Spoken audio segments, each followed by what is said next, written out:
esto.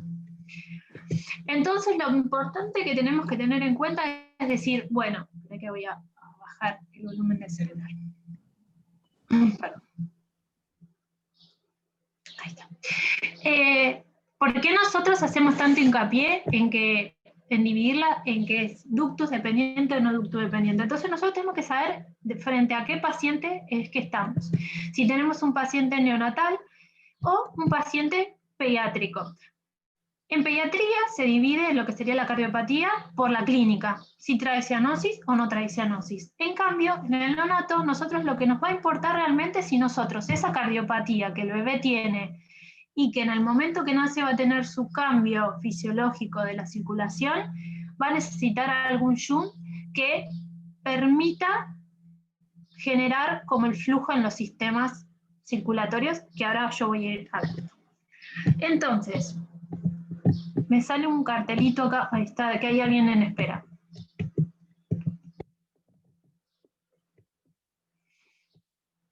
Importante saber que la incidencia de las cardiopatías congénitas es 6 a 12 cada 1000 nacidos vivos. Entonces nosotros vamos a tener aproximadamente entre 30 a 60 pacientes por año. Y la mayoría, o sea, la gran parte, casi la mitad, van a tener síntomas en el periodo neonatal, o sea, recién nacidos. Entonces lo importantísimo que hay que tener en cuenta es saber todo lo prenatal. Esto nos va a ayudar a que nosotros estemos a un paso adelante. Primero, el nene tiene diagnóstico el bebé de alguna cardiopatía, tiene ecografías previas, el bebé en la panza tiene algún síntoma, tiene taquicardia, bradicardias, tiene alguna otra malformación, tiene hidroxia, tiene líquido en algunas de las cavidades de su cuerpo, en la panza, en el abdomen, en los pulmones, pericárdico. Y además, la mamá, ¿qué patologías tiene?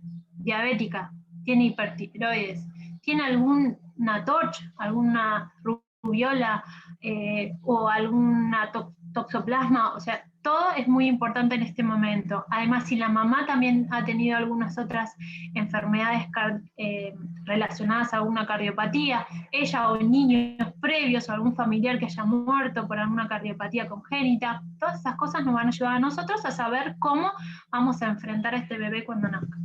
Entonces, muy importante es saber toda la fisiología de cómo está el bebé en la panza y cómo va a salir. Esto más o menos ustedes ya lo vieron en el día de anteayer, cuando hablaron de ductus, pero para repasar, recordemos que el niño en la panza tiene dos grandes sistemas circulatorios, todo lo que sería la parte pulmonar y la parte sistémica. El nene en la panza tiene dos grandes estructuras, que sería el ductus y el foramen oval, que va a permitir esto que sería generar dos circuitos separados. El pulmonar, que tiene una alta resistencia, y el sistémico, que tiene baja resistencia, gracias a también que tiene un circuito aparte, que es la placenta, que va a generar que disminuya toda la resistencia. Entonces va a mantener un 65% de la circulación, solamente esa parte. Y un 35% va a estar para la parte pulmonar, que solamente en el pulmón va a llevar aproximadamente un 13 o un 15%, y la demás del flujo va a ir haciendo shunt por el ductus y por el foramen oval. Esto es importante porque el niño está en la panza, no necesita los pulmones porque no va a generar intercambio de oxígeno ni gaseoso, sino que eso lo va a hacer la placenta, pero cuando el bebé nace, estas dos estructuras desaparecen y empieza a generar su circuito todo como no tan en paralelo como estaba, sino en serie. Entonces van a bajar las resistencias pulmonares y van a subir las resistencias sistémicas. Pero ¿qué pasa? Hay a veces que nosotros tenemos cardiopatías que esto no es así, y en alguna parte hay alguna interrupción que necesita que nosotros tengamos estos dos grandes shunts. Entonces, ¿qué hay que tener en cuenta cuando nosotros tenemos una cardiopatía neonatal? Necesito el ductus, necesito el FOB, entonces eso también nos va a llevar a nosotros a hacer alguna terapéutica. Entonces, importante es saber que esto es como muy esquemático, tenemos los circuitos en serie, que va a ser la parte, a ver si puedo hacer, la parte sistémica y la parte pulmonar. Pero hay momentos que hay cardiopatías que generan alguna obstrucción en lo que sea sistémico. Entonces esto va a generar una hipoperfusión sistémica. O sea, la sangre no va a ir a lo que sería la parte de los órganos, generando una hipoperfusión, y además esto va a generar que si esto está acá obstruido, toda la sangre está acá, empieza a acumularse y a hacer presión para atrás, y generar todo lo que sería alguna dificultad respiratoria como un edema pulmonar. ¿Y qué pasa si tenemos en la parte sistémica, pulmonar? Va a haber una obstrucción y no va a permitir que la sangre vaya a los pulmones. Lo primero que va a aparecer va a ser la cianosis, porque la sangre no se va a oxigenar, y además va a disminuir todo lo que sería el flujo pulmonar. Para que estas dos cosas no se generen, o sea, no sean tan marcadas, nosotros vamos a requerir algún shunt. Entonces, vamos a tener estas dos interrupciones que va a interrumpir en lo que sería la circulación pulmonar y la sistémica. En estas cardiopatías congénitas que nosotros llamamos ductus dependientes, es obligatorio y es súper necesario que tengamos el ductus permeable. ¿Para qué? Para que el niño pueda sobrevivir, porque si no sería una interrupción en la circulación, entonces tendríamos una parte de la circulación que la sangre no llega, y eso no es vital. Y la presencia del OYUC en el periodo neonatal, es importante el FOP, que sería el foramen oval, y el DAP para mantener ese equilibrio de los flujos, o sea, hacer ese shunt y poder generar que esas dos partes, pulmonar y sistémica, puedan tener un equilibrio y nosotros poder como saltar todas las restricciones que sean obstructivas, tanto del tracto de salida como entrada al corazón. Entonces, en la parte pulmonar, ¿qué puede llegar a pasar? Que se nos obstruya el pasaje de la sangre hacia la arteria pulmonar.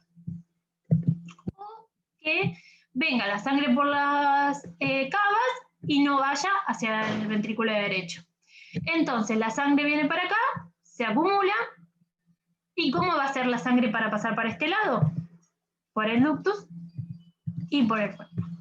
Entonces va a venir la sangre para acá, pasará por el FOP, irá hacia el lado izquierdo, va hacia todo lo que sería la aorta, y de la aorta pasa gran parte de la sangre para la parte pulmonar. Y así se va a generar un buen flujo para el lado pulmonar. Entonces es muy necesario tener el ductus permeable.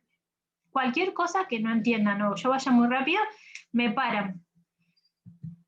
Entonces, las cardiopatías flujo pulmonar ductus dependiente, lo primero que vamos a ver es una cianosis. La mayoría tienen desde el nacimiento. Algunas cardiopatías que vamos a ir viendo aparecen no en las primeras horas de vida, sino a las 24 horas. La mayoría de las veces tienen buena clínica y después empieza como a desmejorar en los estadios más avanzados. La perfusión miocárdica está conservada porque toda la parte del miocardio no tiene dificultad y tiene buena irrigación por las coronarias, y lo que tiene es que en los primer tiempo el niño va a tener una saturación baja, pero no tan inferior, porque tenemos una hemoglobina fetal que tiene mayor afinidad de oxígeno, entonces la va a utilizar mucho más, va a ser mucho... el oxígeno poco que tiene el niño le va a llegar mucho mejor por esta afinidad de la hemoglobina fetal. Y cuando uno va viendo el cierre completo del ductus, ahí va a empezar a ver todo lo que sería más de compensación en el cuadro clínico del niño, y puede llegar a algunos casos a tener alguna desenlace fatal si el ductus se cierra completamente. En la parte sistémica, lo que nosotros vamos a tener es que no va a llegar de la aorta hacia los órganos. Entonces, ¿cómo puede ser la obstrucción?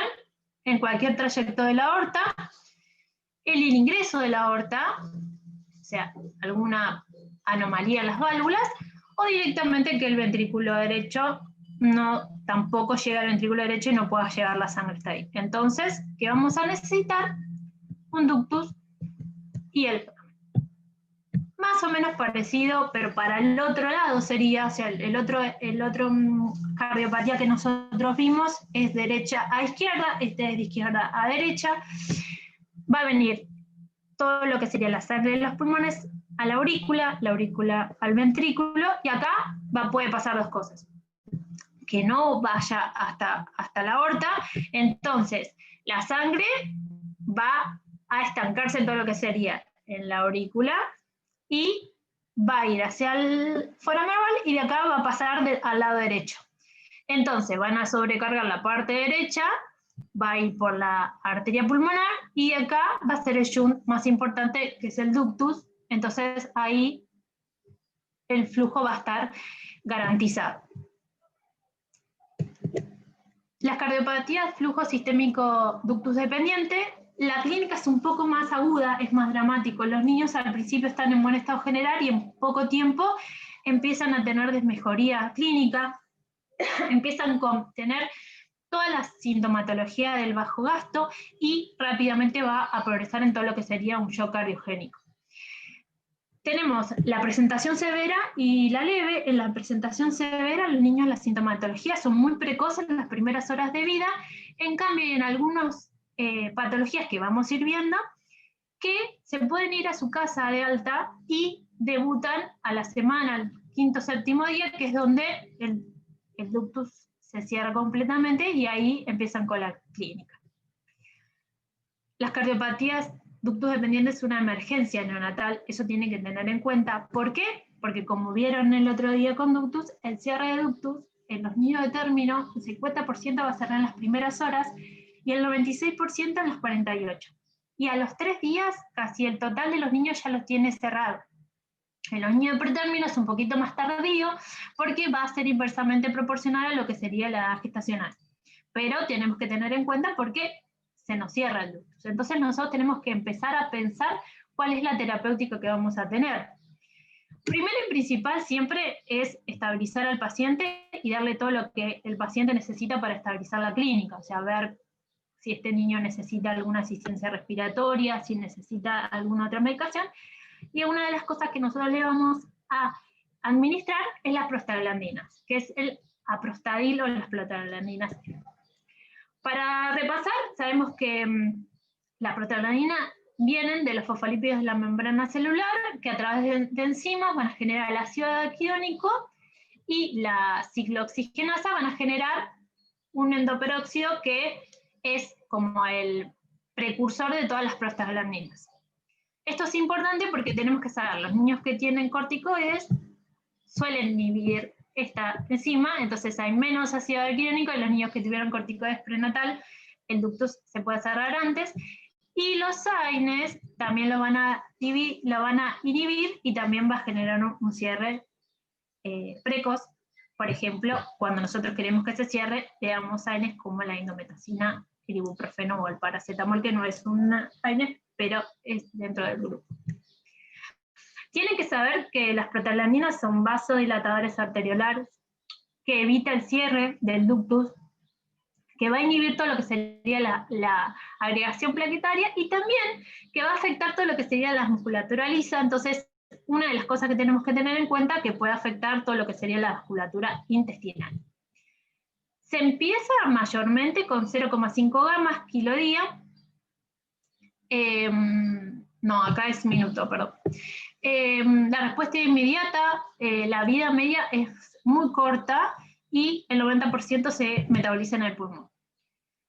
Esto es importante que lo sepan porque muchos de ustedes van a empezar a hacer guardias en algún otro lugar lejano, se van a ir a algún pueblo cercano, Maipú, Ayacucho, y a veces tienen nacimientos y pueden llegar a tener a un niño que vean esta clínica y digan, tiene una cardiopatía ductus dependiente, y como sabemos, el ductus a veces se cierra muy rápido, nosotros tenemos que poner este medicamento lo más precoz posible cuando sospechamos la cardiopatía.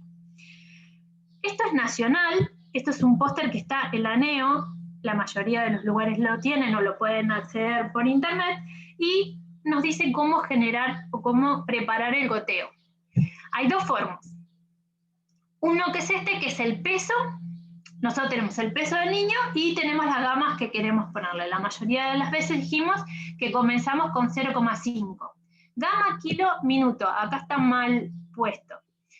Entonces, nosotros, un ejemplo, acá está marcado, tenemos un niño de 1,6 kg le queremos poner 0,6, entonces sabemos que el goteo que le tenemos que poner es 0,5 mililitros hora.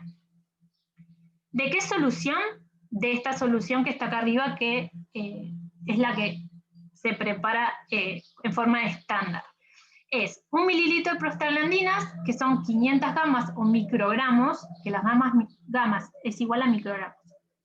Eso lo vamos a diluir con dextrosado al 5%, que es 47 mililitros, y eso nos va a dar un volumen total de 48 mililitros, que vamos a hacer de esta solución, vamos a gotear, por ejemplo, a nuestro paciente que pesa 1,6 kg, 0,5 mililitros hora. Esto es cuando ustedes lo ponen. ¿Qué pasa si al revés nosotros nos llega un niño de otro lado con un goteo pero no sabemos las gamas? Bueno, esta es otra forma de calcularlo.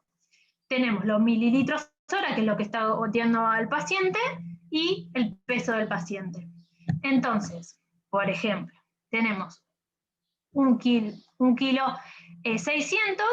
tenemos que los mililitros hora está pasando a 0,5, entonces vemos que la dosis que tiene es 0,54 gamas kilo minuto, que sería hacerlo al revés que esto. ¿Se entiende esto? ¿Quieren hacer otro ejemplo o algo? Bueno, supongo que lo en la parte anterior, en el que está en ese, ahí dice kilo día porque es como quedaría el goteo, o sea, por eso la dosis, cuando ustedes se fijen, lo dijiste, no sé, capaz que no lo dijiste, es gamas kilo minuto, y lo otro es el goteo en horas. Mililitros horas es el resultado. Claro, y exacto. Es la dosis que tiene gamas kilo minuto. Minuto, perfecto. Está ahí al revés. Perdón, sí. Importante para saber cuando nosotros damos alguna medicación a un niño son los efectos adversos, porque tenemos que saber lo que nos espera o lo que nos puede llegar a esperar por dar alguna medicación. Eso lo tenemos que saber en todas las medicaciones que nosotros le vamos a administrar. Una de las cosas más frecuentes es que el niño pueda hacer fiebre. Ojo, entonces, que no pensar que el niño tenga algo infeccioso. Siempre la clínica es mandatoria, así que nosotros tenemos que abrir el ojo y ver realmente si es porque le estamos pasando prostaglandina o el niño tiene alguna otra cosa. Y muy importante no dar AINES, porque como vimos, inhibe todo lo que serían las prostaglandinas, entonces haríamos lo inverso a lo que queremos hacer. Después, una de las cosas que puede generar son las apneas, porque también es frecuente que tengan apneas y que tenga que ingresar a DRM. Después tienen vasodilatación, tienen como un rubor en el cuerpo, pueden tener hipotensión, bradicardias. Y después, los otros que no son menos comunes, puede llegar a tener hasta un paro cardiorrespiratorio o afectar un montón de cosas, como por ejemplo, que yo le dije que afecta todo lo que sería la vasculatura intestinal, puede generar una ANEC, pueden tener problemas en lo que sería la coagulación, porque afecta todo lo que serían las plaquetas, como una cita, una hemorragia, una trombocitopenia, y después puede llegar a tener hipoglucemias o alteraciones en lo que serían electrolitos como potasio y calcio. Esas son las cosas importantes porque después vamos a tener que controlar al niño que está teniendo prostaglandinas con la saturación, la TA, la temperatura, los signos vitales, hacer un electro, el ionograma, la glucemia, calciuria y la FAD. Eso es importante. Y después hay niños que están prolongados que pueden llegar a tener hipocalemias severas o además pueden llegar a tener alguna hiperplasia ventral, que es hiperplasia, y eso que genera una obstrucción en lo que sería la salida gástrica. Y después pueden tener afectación en los huesos por la pérdida de todo lo que sería el calcio. Eso es importantísimo. Todas las cardiopatías que vamos a ver ahora, su tratamiento final es un tratamiento quirúrgico, que puede ser en un tiempo, en 2 o 3 tiempos, que la mayoría de las veces se hace una operación en el momento neonatal y después se va evaluando a los 3 meses, 6 meses o al año, y si no, algún tratamiento paliativo para que el niño pueda sobrevivir. Entonces, vamos a dividir lo que serían las cardiopatías flujo pulmonar y flujo sistémico. Ahora voy a ir hablando de algunas cardiopatías puntuales. Hasta acá, ¿alguna duda con respecto a la clasificación, el por qué nosotros la clasificamos como ductus dependiente, no? ¿Algo para preguntar? Bueno, entonces las cardiopatías flujo pulmonar ductus dependiente, vamos a tener las cardiopatías que vamos a necesitar. Este ductus, como dijimos, porque tiene alguna obstrucción. Todo lo que sería la llegada de los pulmones. Una obstrucción en lo que sería la arteria pulmonar o al ingreso de del ventrículo derecho. Entonces vamos a necesitar el ductus y el forame. La primera sintomatología que va a tener este bebé va a ser una cianosis. Como dijimos, algunas cardiopatías van a ser en las primeras horas de vida y otras un poco más tardías.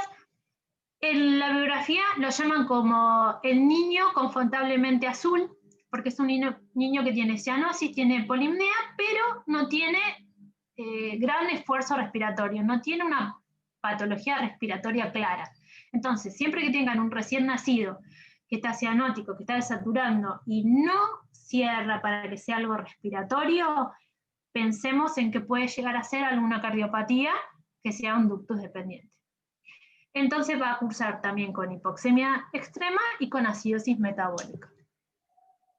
En la bibliografía siempre muestran que si nosotros tenemos una cianosis central, más o menos del 70% de saturación, hay que hacer un test de la hiperoxia. Esto no se hace más. ¿Por qué? Porque trae más efectos adversos de los que beneficiosos. O sea, va a dar un diagnóstico que antes se creía que era más certero, pero nosotros lo exponemos a un bebé a tener un tiempo oxígeno al 100%, generando un montón de cosas y efectos adversos que Luciana en su clase de oxígeno los dio, y es preferible no hacerlo. Entonces tenemos que apelar a nuestro ojo clínico, ver la clínica del niño y hacer una radiografía de tórax y una evaluación cardiológica.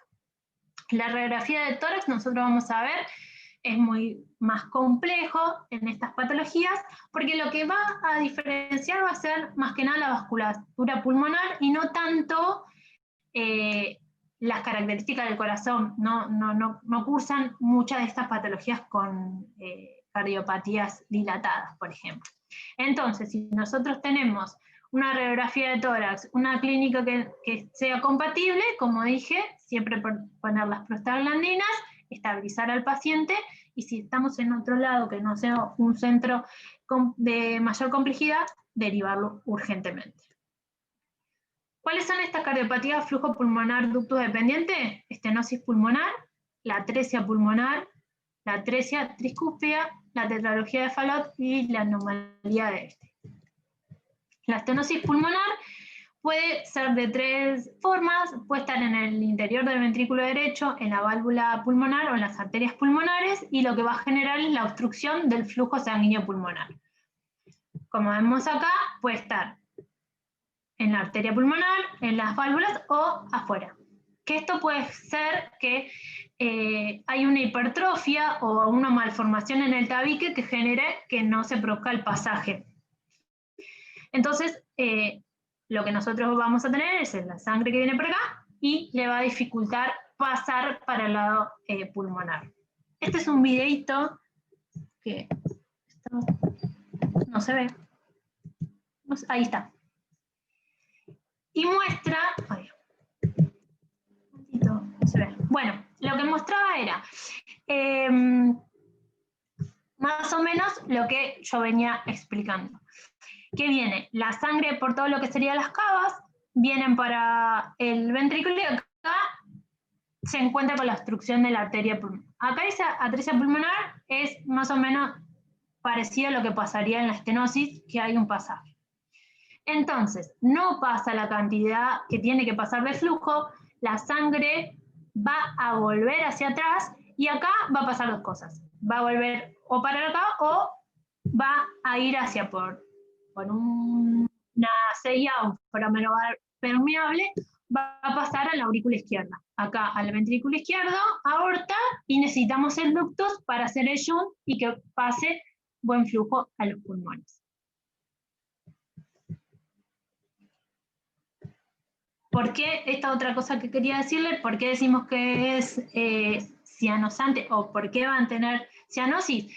Porque en este momento se va a producir una mezcla de sangre que viene oxigenada con la no oxigenada. Entonces va a ir hacia todo lo que sería sistémico, una sangre que es mixta, que es mezclada, tanto oxigenada como no oxigenada. Entonces va a tener el oxígeno más disminuido. La estenosis de la válvula pulmonar va a ser bien en la válvula pulmonar, puede llegar a estar relacionada con lo que sería un ventrículo izquierdo pequeño. Más o menos están en un 80 y un 90% de todas las obstrucciones de la salida del ventrículo derecho, y es un 8% de todas las cardiopatías congénitas, o sea que es la más frecuente. Hay 3 tipos. Acá quería mostrarle cómo es la más común, que es endomo, o como en boca de pez, que las válvulas no están, esto es la normal, no están bien definidas, o sea, no están directamente. Es como un resabio, o sea, como una boquita. Después están las válvulas de displasia y la válvula pulmonar bicúspide o monocúspide. La clínica, como dijimos, va a depender de la estenosis. Leve van a ser asintomáticos, van a tener un soplo con frénito, pero el niño no va a tener tanta sintomatología, y en la grave vamos a ver que en los recién nacidos van a tener disnea o dificultad para alimentación, en los niños más grandes van a tener esta disnea en el ejercicio, cuando tienen una CIA pueden tener cianosis, y en más grandes pueden debutar con síncopes o dolor torácico. Una de las cosas que hay que tener en cuenta es el grado de estenosis. Si es una estenosis pulmonar grave, vamos a hablar de una estenosis que va a tener un gradiente sistólico, o sea, en el ventrículo derecho, hacia la arteria pulmonar, va a haber más de 60 de presión por encima. Y la presión del ventrículo derecho va a ser más del 75% de la presión sistémica. O sea, va a manejar un volumen de presión muy grande el ventrículo derecho porque está obstruido y no puede pasar la sangre. Entonces, eso va a generar esa presión. Entonces, cuanto más estenosis hay, más grave es, más presión va a tener ese ventrículo derecho. Y las estenosis críticas, la cianosis es súper importante, aparece bien desde el nacimiento, y casi todas tienen que tener o cursan con una CIA grande para hacer un buen yunteo, una buena mezcla de sangre, y pueden llegar a tener, como dije, alguna hipoplasia ventrículo derecho si la estenosis es muy crítica. El diagnóstico, todas las cardiopatías más o menos, el diagnóstico es el mismo. Vamos a tener la clínica del paciente, que es mandatoria, como dijimos, los signos vitales, la saturación, la TA, y después vamos a ir al diagnóstico por imagen. La radiografía en estas cosas nos va a hablar de un paciente que va a tener mayor o menor flujo pulmonar. Cardiopatías no suelen tener, el corazón suele tener la forma normal, y después estaría lo que sería la ecografía, que es lo más diagnóstico. Después tenemos el angiograma, que es, van por un balón y van a generar todo, van a tener todo lo que serían los vasos con algún contraste, y ahí vamos a ver las estrechez, y después algún otro caso más severo que de duda, algún otro diagnóstico como la tomografía o la resonancia, que es la elegida. Entonces, tenemos, como dijimos, la radiografía, que si ven pulmonarmente va a tener bastante flujo, pero no va a tener otra cosa. Puede llegar a tener como una dilatación postestenótica, y acá es la angiografía, que vemos el ventrículo derecho, y acá se ve la estenosis pulmonar valvular y la arteria pulmonar dilatada, que va a generar acá, que se confunde a veces con el botón aórtico. Clínica, soplo, un soplo eyectivo, rudo, se escucha en la segunda parte paraesternal, con el frenito y un tercero en el izquierdo. Suelen tener un clic, que estas cosas son bastante complejas para escucharlas, más en los recién nacidos que tienen unas frecuencias altas, un segundo ruido desdoblado y lo que tiene es que no irradia el cuello porque es bien pulmonar. La estenosis de ramo pulmonar, hay varios tipos. Esto es importante saber que hay varios tipos porque a veces tenemos una sola de esas estenosis, dependiendo de la localización, a veces pueden ser en la parte del tronco o en las partes de las ramas o donde se une las ramas con el tronco, o a veces son periféricas. Las periféricas hay que tener cuidado porque a veces son múltiples y cuando se genera la cirugía, con el tiempo pueden llegar a aparecer la sintomatología de vuelta porque alguna de estas estenosis no se vio o eran algo que no era muy llamativo y con el tiempo se generaron más la estrechez. Esto es importante porque para que ustedes sepan, cuando tienen a un niño, un pediátrico que viene con alguna sintomatología respiratoria, con esto que dijimos, síncope, que tienen dificultad para respirar, disnea en lo que sería el ejercicio, o es lactante y tiene dificultad para crecer de peso o que se agita cuando toma leche, tenemos que saber que si es un bebé que tuvo una antecedente de alguna operación de una estenosis pulmonar, puede ser que sea una recidiva, o sea que puede ser algo que sea cardiológico y no respiratorio. Se asocian el 2/3 de esta cardiopatía con estenosis pulmonar valvular, una CIB o una tetralogía de Fallot, y además a veces está relacionado con todo lo que sería síndromes genéticos, como el Noonan o la rubeola congénita. Y a veces son adquiridas en algunas otras cirugías que serían torácicas o cardiológicas, a veces son lesiones residuales. Así que un bebé que haya tenido otra patología cardíaca y haya sido operado, hay que pensarlo que puede ser que sea algo adquirido. Como la clínica es exactamente igual a la anterior, suelen ser las leves y moderadas sintomáticas, las severas disnea, el soplo puede ser que tenga varios soplos por esta estrechez múltiples que pueden tener, y la cianosis como primer diagnóstico. Acá vemos cómo se ve en este angiograma, cómo se estrecha. Bien, acá está el tronco, acá está una de las ramas izquierda y la rama derecha. La atresia pulmonar pueden ser de tres formas: hacer la atresia pulmonar con septum interventricular intacto, con el septum interventricular que no esté intacto, que tenga una CIB con el ductus, o puede ser una atresia pulmonar con CIB y las colaterales aortopulmonares. Acá, como vemos, tenemos la aurícula, el ventrículo derecho y todo lo que sería la arteria pulmonar estrecha. Esto puede ser toda la arteria pulmonar o algunos segmentos, pueden ser cortos o más largos. Entonces vemos que necesitamos, como dijimos, viene la sangre por las venas cavas, pasa al ventrículo derecho, no puede pasar por acá, entonces buscan un shunt, que sería el foramen, y de acá va para el lado izquierdo, aorta, y de acá pasa a la arteria pulmonar. Esta es la arteria pulmonar septum interventricular intacto, que tenemos que no hay CIB, y a veces cuando no tienen CIB y tienen la atresia pulmonar, puede estar relacionada con lo que sería el ventrículo derecho hipoplásico. Acá tenemos la que tiene la comunicación y la atresia, entonces va a generar acá también una mezcla sanguínea y también esto es otro shunt que va a ayudar al flujo. Y por último, la comunicación interventricular con las colaterales, que vamos a tener la arteria pulmonar totalmente atrésica, pero de la aorta van a salir colaterales hacia los pulmones.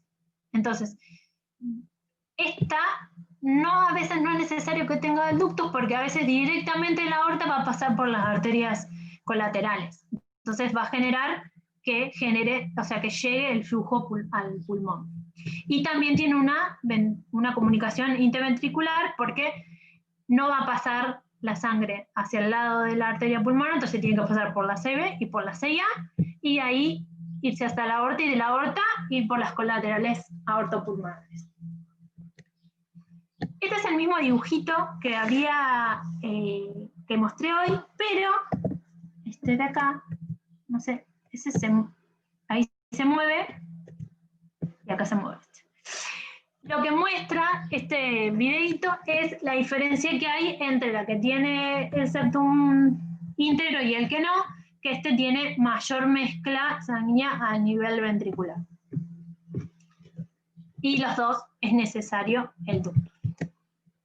La clínica, la cianosis, como todas las que venimos nombrando, pero los que tienen la atresia pulmonar con 6B o las colaterales suelen cursar con más exceso del flujo pulmonar. Entonces tienen mucho más dificultad respiratoria de las que tiene la que tiene el septum íntegro.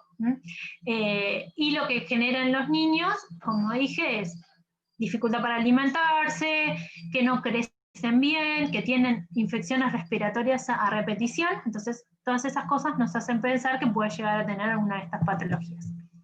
Diagnóstico, el mismo, y acá les muestro cómo se ven las arterias, pero no se ve el tronco de la pulmonar. La atresia tricúspida, acá está el dibujito, donde no se ve directamente la comunicación en todo lo que sería de la aorta. Ay, se me fue. ¿Qué querés decir? No, se me fue el nombre. Aurícula, ahí está. De la aurícula derecha hacia el ventrículo derecho. No hay comunicación. Entonces la única comunicación que tiene hacia el otro lado es a través de un foramen venoso. Entonces viene la sangre por acá y no tiene pasaje, va por el foramen venoso, van hacia el lado derecho, y acá hay diferentes tipos, ahora voy a ir nombrando, de esta cardiopatía, que lo que genera es, algunos tienen algún resabio, algún ventrículo pequeño, y el ventrículo va a pasar a lo que sería la arteria pulmonar, pero al ser pequeño no va a tener un volumen importante. Entonces, ¿qué necesitamos? Que la sangre que vaya para la aorta pase por el ductus y así generar un buen caudal de flujo pulmonar. El 70% la aorta y la arteria pulmonar desembocan en el lugar correcto, pero hay un 30% que pueden estar rotadas. Sería que la arteria aorta vaya para el lado derecho y la pulmonar a la izquierda. También se pueden relacionar con todo lo que sería la estenosis de la arteria pulmonar o una atresia. El 90% se relaciona con la CIB y suelen tener una mayor mortalidad que las anteriores, un 38% en todo lo que sería el primer año de vida si no tienen tratamiento. El tipo 1 es la que veníamos hablando, tiene la aorta y la pulmonar, que se puede dividir en A, B y C, dependiendo la estrechez que tenga la arteria pulmonar y lo rudimentario que tenga el ventrículo. Pero la aorta y la pulmonar desemboca normalmente. El tipo 2 tiene una transposición de esos vasos y el ventrículo iría para el lado derecho y la pulmonar a la izquierda. Esto se puede también corresponder a lo que sería el ventrículo. El ventrículo también puede estar rotado, o sea, del lado izquierdo irse para el lado, del lado derecho aparecer al lado izquierdo y viceversa. La clínica, siempre cianosis, es un niño que tiene una taquipnea y tiene el soplo bien en el borde externar izquierdo y el R2 es único, en cambio al anterior que había un desdoblamiento. Acá se ve el ventrículo izquierdo, aurícula izquierda, acá la aurícula derecha, acá que no hay válvula, y acá un ventrículo derecho que es un poco hipoplásico. Acá y de vuelta, acá está el dibujito, se ve la aurícula izquierda, el ventrículo izquierdo, acá se ve el ventrículo derecho pequeño, acá donde tiene que estar la tricúspide hay un tabique, que no hay movimiento de válvulas, no se ven las válvulas, y la aurícula derecha. La otra cardiopatía importante es la tetralogía de Fallot, que es una de las más frecuentes en anomalías conotroncales, pero en el primer año de vida. La más común conotroncal es la transposición de grandes vasos en los primeros días de vida, pero en el primer año de vida la más común es la tetralogía de Fallot, es un 8% de las cardiopatías congénitas, no suele estar relacionado mucho con antecedentes de hermanos, solamente un 3% se vio que hermanos con esta o con cualquier otra cardiopatía tengan el hermano esta cardiopatía, y la etiología es desconocida, no se sabe bien el por qué se genera.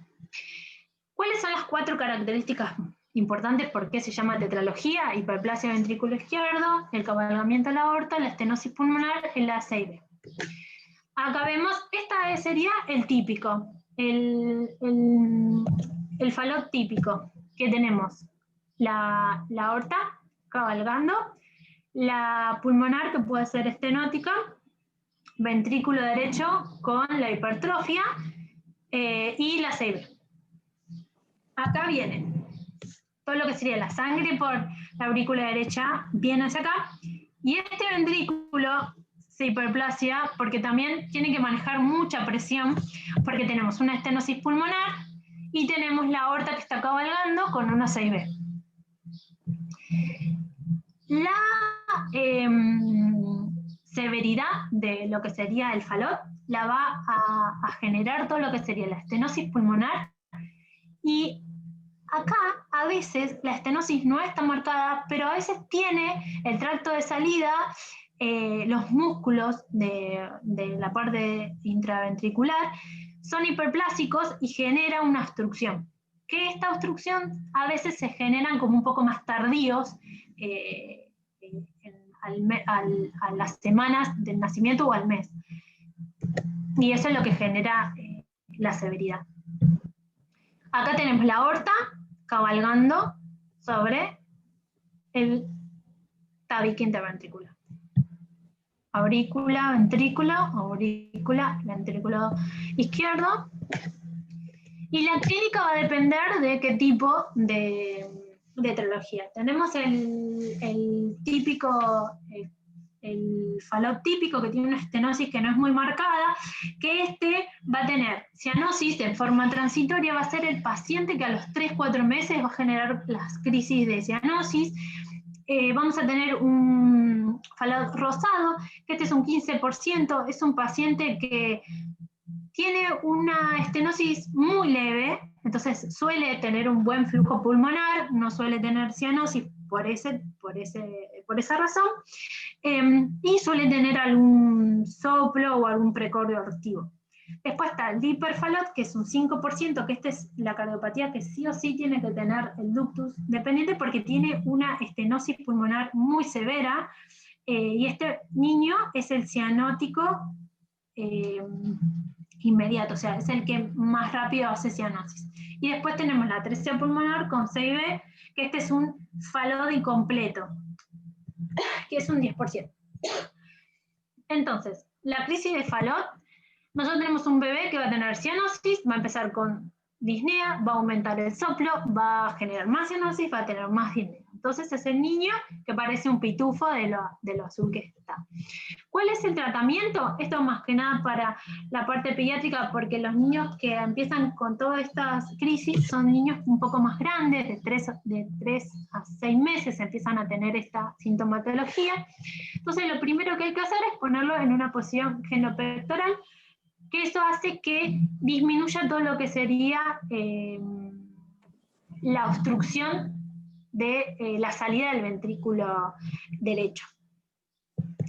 Entonces, nosotros tenemos que tener este bebé que tiene una cristianosis, nosotros lo ponemos en posición genopectoral, le administramos oxígeno y acá podemos lo que tenemos que hacer es tratar de que el niño esté lo más relajado posible, o sea, administrarle morfina. Se le puede administrar en los lactantes en este momento betabloqueantes como propranolol. Lo que va a hacer es va a disminuir, va a relajar y va a permitir que haya más pasaje en todo lo que sería en esa parte que está obstruyendo a la parte pulmonar. Y una vez que este bebé no mejora, ahí empezar a pensar en pasaje de bicarbonato, porque estos niños van a cursar con una acidosis metabólica muy marcada. Vamos a tener que darle volumen para generar una poscarga importante. Y acá ya empezar a pensar si el niño necesita intubación y relajación con alfa-antagonista y generar alguna compresión aórtica y una cirugía de urgencia. El diagnóstico, como todos dijimos, la radiografía lo único que marca a veces es que el corazón está como en botita, como con la punta bastante levantadita, con un arco como excavado, arco aórtico. Suele no tener afectación en lo que sería pulmonar, y lo importante es el ecocardiograma, que ahí vamos a ver bien el diagnóstico. Primero en hacer el corte 4 cámaras, que ahí vamos a ver la hipertrofia de lo que sería el ventrículo derecho, y vamos a ver la salida de la aorta y de la pulmonar, que acá, si vemos, está la aorta con su callado, y acá está cabalgando. Este es el ventrículo derecho, y este es el ventrículo izquierdo. Y acá lo mismo. El ventrículo, acá se ve bien el ventrículo derecho con su hipertrofia, el ventrículo izquierdo con la aurícula izquierda y la aorta cabalgando. Y lo que nosotros también que puede ayudar, no tanto a nosotros sino más al cardiólogo, es el diagnóstico puede ser apoyado por el electrocardiograma, que lo que vamos a ver acá es que tiene una sobrecarga del lado derecho, va a tener un eje hacia la derecha y va a tener, no va a tener la progresión de las heces normales, si ven bien acá, no va a tener ese en B1, que eso es bastante característico, y hay T positiva en todo lo que sería la parte derecha. Otra de las cardiopatías es la anomalía de Einstein, que lo que acá se ve es que la válvula tricúspide no se va como a posicionar normalmente, o sea, se posiciona mucho más abajo de la posición normal. Nosotros tendríamos que tener acá la tricúspide, la tiene un poco más abajo. Esto que genera que la parte de la aurícula derecha a veces se comporte como un ventrículo. Y esto genera también una obstrucción en la parte de lo que sería la arteria pulmonar. Entonces viene todo lo que sería la sangre por las venas cavas a la aurícula, y acá tenemos esta válvula tricúspide que a veces no es funcional, con un ventrículo derecho muy pequeño, entonces va a generar esto que no ingrese tanta flujo sanguíneo hacia el lado pulmonar, entonces vamos a necesitar una comunicación interventricular. Como dijimos, todo va para el lado derecho, va por la aorta, y acá un ductus hacia el lado pulmonar. La clínica, a veces todo depende de en qué nivel esté ubicada la válvula. Hay que no son tan severos, que son asintomáticos, que la presentación a veces son en adultos, a veces puede ser un diagnóstico casual por un ecocardiograma que le hagan, o algún soplo de una insuficiencia de la tricúspide esa que se vuelve insuficiente con los años, o el severo, que es cuando está muy abajo implantadas las válvulas, que ahí ya es más precoz, ya tiene los diagnósticos, los síntomas neonatalmente, los síntomas aparecen en el nacimiento, debutan siempre con lo que sería cianosis, y después, al tener tanta presión en la aurícula y a generar tanta obstrucción, puede tener insuficiencia cardíaca y el shock con riesgo de vida, como todas las cardiopatías. Esta es la única cardiopatía de todo este grupo que va a tener una cardiomegalia severa, más que nada con todo lo que sería el parte derecho bien aumentado. por el aumento del tamaño de la aurícula derecha. Hasta acá todo lo que sería flujo. ¿Alguna duda o algo que quieran preguntar? O Sandra, que quieras agregar. No sé, si los chicos no tienen ninguna pregunta para eso, seguimos y después resumimos al final. Bueno, entonces, la parte que nos faltaría las cardiopatías flujo sistémico ductus dependiente, que dijimos, se pueden generar obstrucciones de la aorta o al ingreso de lo que sería el ventrículo derecho. Entonces, vamos a necesitar un ducto para generar este pasaje del flujo hacia sistémico. Esto es al revés.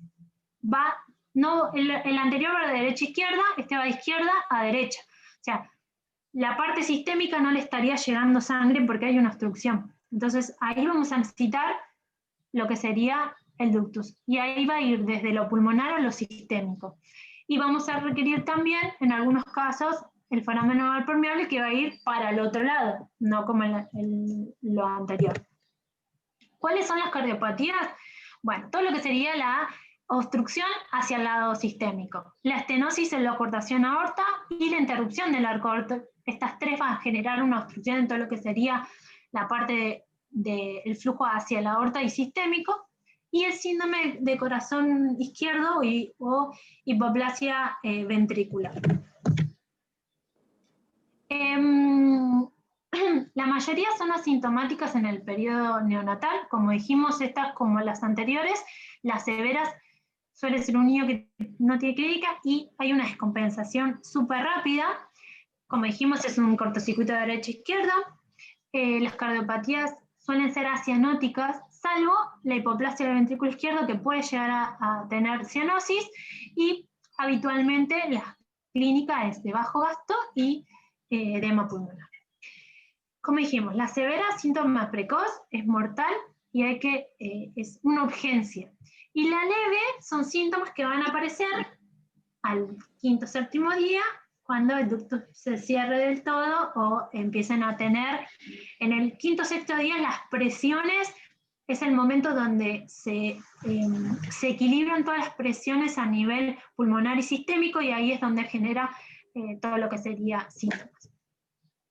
Entonces, nosotros tenemos un bebé que tiene síntomas de bajo gasto. ¿Cuáles son estos? Son la palidez, los pulsos débiles, las extremidades frías, o sea, todo lo que sería que la parte distal no le llegue flujo.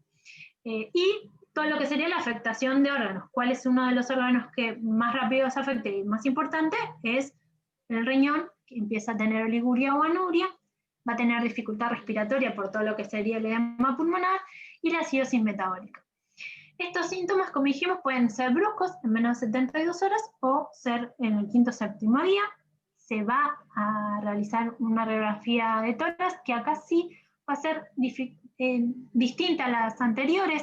Va a haber más afectación en lo que sería el tamaño del corazón y más afectación en todo lo que sería pulmón, pero no vascular, sino intersticial, o sea, más edema agudo de pulmón. Y entonces ahí vamos a tener la sospecha y ahí vamos a ver cuáles son las cardiopatías que pueden llegar a tener. En este momento, ponerle la prostaglandina, estabilizar al paciente y, como dijimos, el traslado urgente si no están en un hospital de alta complejidad. El ducto normalmente, como dijimos, iba de izquierda a derecha. En esta cardiopatía se va a invertir y va a ir del flujo sistémico, pulmonar sistémico. Pero esto se va a generar también a expensas de que el pulmón va a tener más presión, o sea, va a tener una hipertensión pulmonar severa, en algunos casos en estas patologías, para que ese shunt sea de derecha. La estenosis aórtica es una de ellas. Se puede ser valvular aórtica, supravalvular o subaórtica. Es más o menos entre un 3 a un 6% de las cardiopatías. El 10% de estas son graves, mayormente en varones, suelen tener síntomas en las primeras horas de vida. Dependiendo la estenosis va a tener el grado de daño miocárdico. Vimos que las anteriores no tenían tanto daño miocárdico, esta sí. y a veces se asocian con miocardiopatías ventriculares izquierdas y están relacionadas con algunos síndromes como el Tanner, el Johansen y la mutación del gen Notch. Estas son la que es valvular, que vemos que tiene la estenosis valvular, la estenosis supravalvular, o sea, arriba de lo que sería la válvula, y después tenemos la que es subvalvular, o sea, válvula aórtica, que es como la que habíamos hablado en la pulmonar, que es la parte del tabique, o empiezan a hipertrofiarse, o hay algún resalto que genera la obstrucción al pasaje de la sangre del ventrículo hacia la aorta. En este caso, acá lo voy a mostrar, siempre vamos a empezar como al revés que la otra. La otra siempre yo decía, viene la sangre por las venas cavas, acá es al revés, viene la sangre por todo lo que sería las venas pulmonares, van a la aurícula izquierda, de acá pasa al ventrículo izquierdo, y acá tenemos un problema que no va a generar el pasaje del ventrículo izquierdo hacia lo que sería la aorta. Entonces el ventrículo izquierdo a veces se agranda, se hipertrofia, va hacia la aurícula izquierda, aumenta el tamaño, puede llegar a ir presión y flujo hacia los pulmones, de acá puede pasar por un foramen naval hacia lo que sería la aurícula derecha, ventrículo derecho, arteria pulmonar, y acá va a ser el pasaje con el ductus de la arteria pulmonar a la aorta, para que tengamos un buen flujo a lo que sería sistémico. Obviamente, acá la clínica va a depender de todo lo que sería la gravedad de la obstrucción, y la mayoría de las estenosis críticas van a tener una insuficiencia del ventrículo izquierdo porque va a generar mayor presión y mayor trabajo, y eso lo va a hipertrofiar, lo va a hacer insuficiente, y cuanto mayor insuficiencia tenga, también mayor sintomatología de bajo gasto cardíaco tiene. ¿Cuáles son los síntomas? Los que venimos nombrando en cuanto a el bajo gasto. Todo lo que sería periférico va a estar disminuido, como los pulsos, va a tener la piel pálida, fría, va a tener oliguria por la afectación de la irrigación de los pulmones, puede llegar a tener una taquicardia, una taquipnea por lo que sería el edema pulmonar con la dificultad respiratoria, va a tener acidosis metabólica, va a tener todo lo que sería congestión a nivel también como una hepatomegalia, y en lo que sería el soplo puede llegar a tener un primer ruido disminuido, un R2 desdoblado, y a veces pueden llegar a tener un tercer ruido sin galope, y puede llegar a tener algún que otro cuarto ruido cuando ya tengo una insuficiencia ventricular importante. El diagnóstico, como dijimos, todo en la clínica, y después pasamos a lo que sería imagen. Esta es una de... Bueno, acá no sé. Acá, ahí está. Este es un videíto donde se muestra que todo lo que sería las válvulas no se abren en forma normal, y están como en boca de pez, y nos genera un buen pasaje de lo que sería, este es el ventrículo hacia la aorta, y el ventrículo está aumentado de tamaño. Y acá se ve la pulmonar que se abren normalmente. Casi siempre se tienen que abrir hacia el lado de la arteria. En este caso son insuficientes y están estenóticas y están como en cúpula, digamos. Acá hay una imagen donde está la aorta, la aurícula, el ventrículo, y el ventrículo derecho, el izquierdo, y acá lo que sería la parte de la válvula aórtica está como dura y no permite el pasaje. Eso sería la estenosis. La coartación de la aorta es la interrupción de la aorta. O sea, hay una parte que está no estenótica las válvulas, pero hay como una disminución de todo lo que sería el calibre mucho más importante. Es un 7% de todas las cardiopatías, 2 cada 1000 nacidos vivos suelen generarse, mayormente en los varones. A veces está relacionado con los mismos síntomas que la anterior, como el de Tanner y el de Notch, y a veces suelen tener anomalías a nivel extracardíaco, como alguna variación en lo que serían los vasos del cuello o alguna circulación colateral. Entonces, hay ese estrechamiento en la aorta torácica, y por general es cercano a lo que sería la inserción del ducto. El 80% se relaciona con válvulas aórticas bicúspide y puede ser, esta coartación puede ser localizada, pequeña, puede ser muy extendida, o a veces puede ser tan extendida que compromete todo lo que sería el arco aórtico, o sea que hay una hipoplasia del arco aórtico, y la estenosis aórtica. Acá tenemos el ventrículo, viene entonces la sangre para acá a la aorta, a la aurícula, va al ventrículo, pasa a la aorta y cuando va hay una coartación. Hay una disminución en el calibre y en el pasaje del flujo. A veces esta coartación, lo que se genera, los niños no tienen a veces los síntomas en las 72 horas como las anteriores, sino que las tienen mucho más tardías, porque se relaciona con el cierre del ductus. A veces, si están cercanos al ductus, esta estrechez se va a volver más marcada, porque al cerrarse el ductus va a generar como una fibrosis, y esa fibrosis lo que hace es como traccionar a la aorta y generar más estrechez. Entonces, por eso a veces todo lo que sería la sintomatología la generan tardíamente. Y a veces se dificulta ver con el ecocardio, porque dependiendo del nivel es cómo el cardiólogo pueda llegar a visualizarlo bien.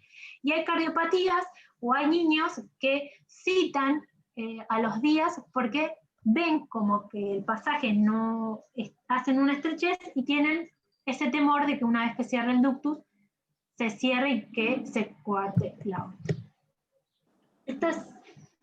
Esta imagen le muestra. Esta es la aorta. Que la aorta tiene que hacer esto. Sí que, o sea, acá tiene las ramas.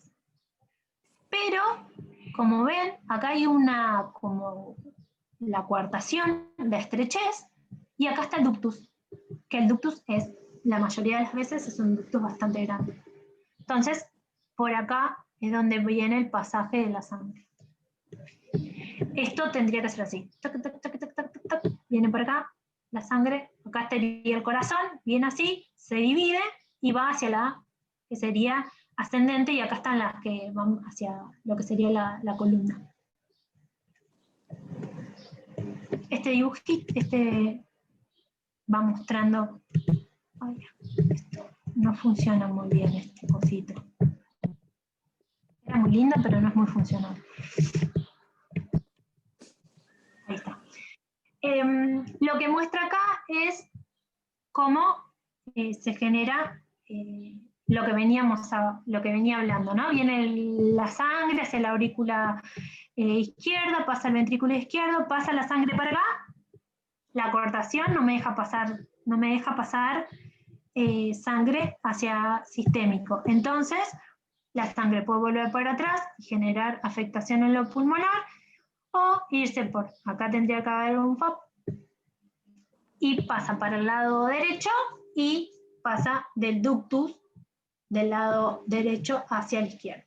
Y acá se genera el flujo hacia lo sistémico.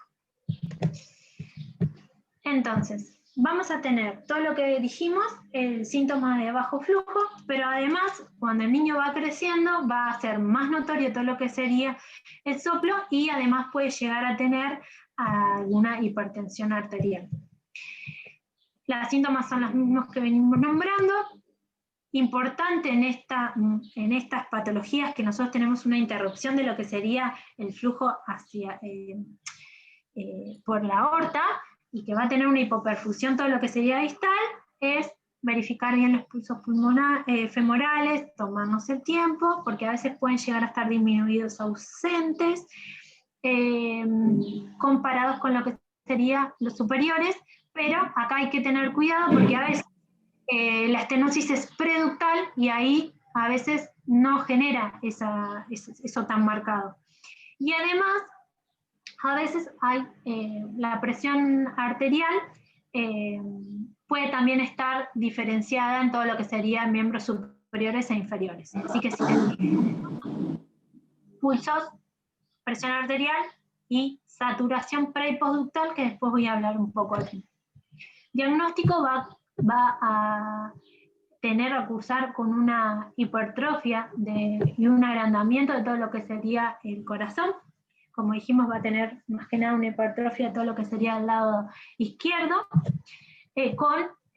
dijimos, lo pulmonar, no va a estar afectado todo lo que sería el flujo, pero sí va a tener un edema agudo de pulmón. Acá es un ecocardio donde se ve la aorta y se ve la coartación, que acá está ejemplificado. Y esto es una resonancia que se ve como viene el corazón, viene todo lo que sería el callo aórtico, y acá hay está la coartación a este nivel. Y la interrupción del arco aórtico es cuando se interrumpe la aorta, o sea, hay una separación de cabos. El 95% está relacionado con una CIB y la mortalidad llega hasta un 10%. Tenemos la interrupción del arco aórtico, nosotros tenemos la aurícula, el ventrículo, viene la aorta, que a veces la aorta puede estar disminuida de tamaño también, y tiene como un stopper y hacen a veces las ramas y nada más. Y la parte de la aorta descendente está como unida a lo que sería el ductus arterioso, que es la única forma que tiene la parte sistémica de la llegada del flujo. Puede ser varios tipos, el tipo B es la más común, esto es dependiendo en qué momento se hace la interrupción. Puede ser que tengamos las subclavias juntas, o en este caso la subclavia, la de la B, va a quedar unida a lo que sería la otra parte posterior a lo que sería la interrupción. La mayoría de las veces empiezan a tener sintomatología de insuficiencia cardíaca con cianosis y dificultad respiratoria, y todo esto de la sintomatología de bajo flujo en la primera semana de vida. Va a tener aumento en todo lo que sería el flujo de las arterias pulmonares, porque tienen una comunicación bastante importante lo que sería sistémica a lo pulmonar. Hay una disminución del flujo de la aorta en la parte descendente. Y como dijimos, toda la sintomatología de bajo flujo, que sería pulsos débiles, TDA diferencial, oliguria, anigoluria, lo que serían las extremidades frías, pueden llegar a tener hepatosplenomegalia. El diagnóstico clínico y todo lo que sería la parte de imágenes, y acá se ve cómo viene el corazón, la aorta, y ya no hay más aorta. Una interrupción. Acá vemos un ecocardio, que, perdón, pero no hay muchas imágenes de interrupción del arco aórtico o de la aorta, la mayoría son coartaciones, pero acá se ve que está la arteria pulmonar, y si se acuerdan, en este corte lo que hace la aorta es el callado y tiene que ir para abajo, rodeando todo lo que sería la vena cava superior. Y acá hay un stopper y la aorta no se ve. Después, otro síndrome que es importante, que este es un síndrome severo y dependiendo del grado de hipoplasia que tenga, es la sobrevida del paciente, es el síndrome de cabeza izquierda, hipoplasia del ventrículo izquierdo. Es la cardiopatía con más mortalidad, con o sin tratamiento. El 25% mueren en la primera semana de vida. Y a veces, si estos niños no tienen tanta hipoplasia y se deja su evolución natural, el 95% mueren en su primer año de vida. Lo que pasa es que la parte toda derecha no se genera, no se desarrolla. Vamos a tener entonces, la parte va a venir de la sangre hacia el lado de la aurícula, y no va a tener casi nada de pasaje hacia el ventrículo izquierdo. Entonces tiene que pasar hacia todo lo que sería lado derecho, y de acá pasar a lo que sería la arteria pulmonar, ductus, y acá es un problema, porque a veces estos niños también tienen una coartación de aorta y dependiendo del ductus, si está preductal, generan como un flujo anterógrado y genera también afectación de todo lo que sería como un círculo vicioso.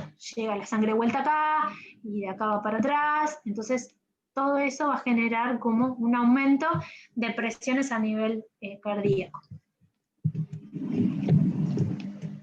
Veanlo rápido porque esto se pasa rápido.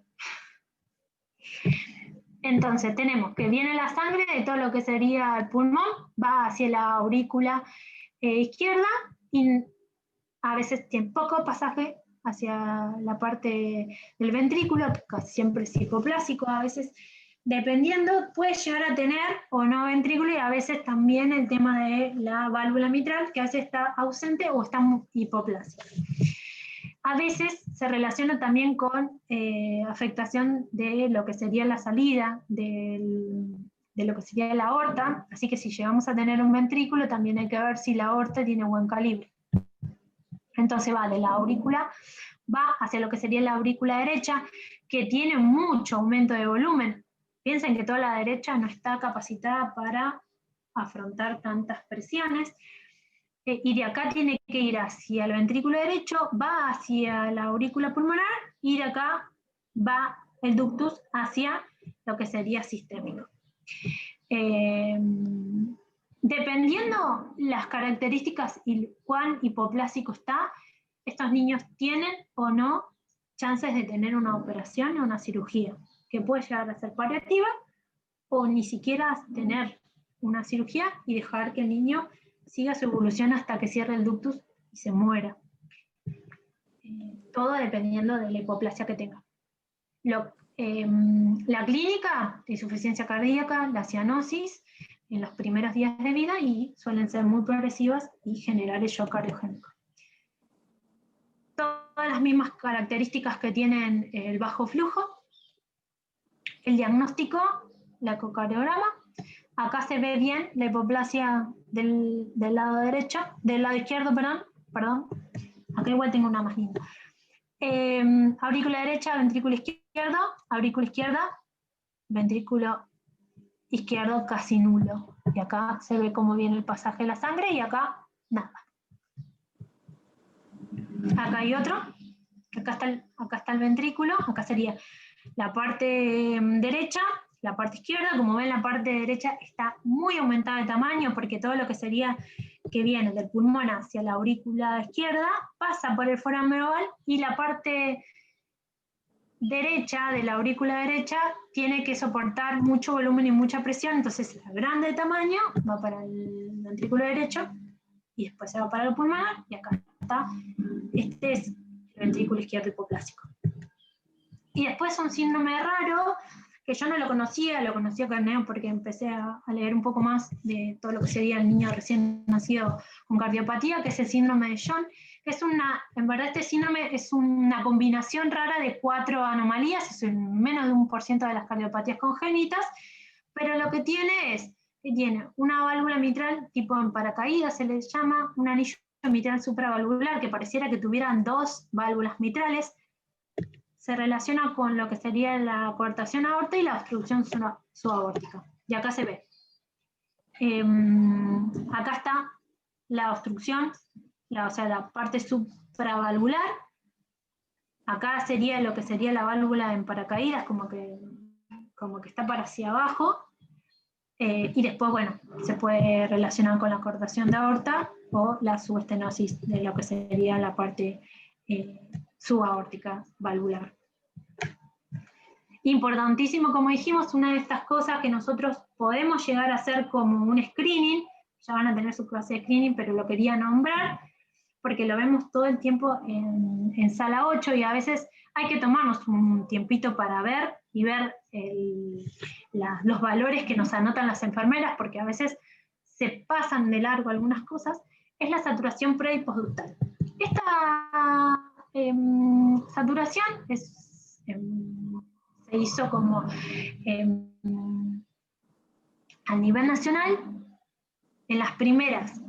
después de las primeras 24 horas, todo niño nacido en una internación conjunta se tiene que hacer esta detención de cardiopatías congénitas por algo tan simple como la oximetría. Nosotros tenemos la suerte de tener oxímetros, hay otros lugares que pueden llegar a no tenerlos. En todo, obviamente, los niños que nosotros lo tenemos a la 8 y son sanos. ¿Cuáles son las cardiopatías que pueden detectarse?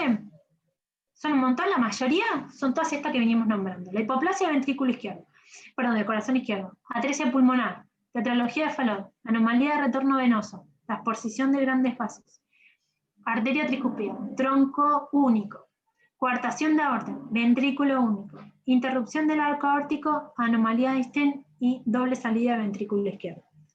Todo esto no va a dejar de lado la clínica, obviamente. La clínica es mandatoria y siempre nosotros tenemos que hacer un examen físico completo y esto tiene que ser algo que es complementario, pero es importante igual hacerlo y que el niño se vaya con esto y que nosotros sepamos el resultado y sepamos que es normal.